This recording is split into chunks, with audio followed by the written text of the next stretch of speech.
But as I say, after 16 years, think it's time to pull the pin.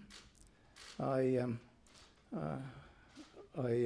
unfortunately had a rather neglectful motorcycle accident a couple of years ago and spent a lot of time in Canberra Hospital, and thank you for the doctors and nurses and orderlies and all those people who looked after me there.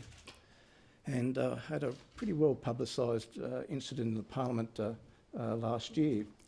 So I do have a couple of health issues, and I do need to go back to hospital to have further corrections. I feel that I am slowing down. And I've always thought being a member of Parliament is here while you're making a contribution. If you start resting on the oars, well, I think if you truly believe why you're here in the first place, to make a difference for the better, you know it in yourself it's time to call it a day. And in doing so, that's what I intend to do. I will, as I've indicated as a leader, I'll serve out the rest of the term as Chief Whip, but I will not recontest the next election. Now, as Fowler is one of the most multicultural communities in the whole of Australia, it is certainly the largest Vietnamese diaspora in the nation.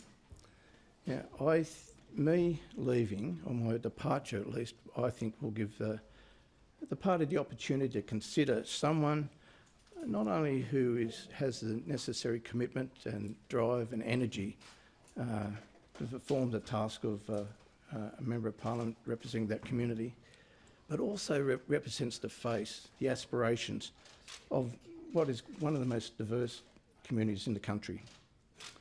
Now, while the party will go through its normal selection processes in its normal way, I certainly have a young woman in mind who I think would be ideal to represent the community.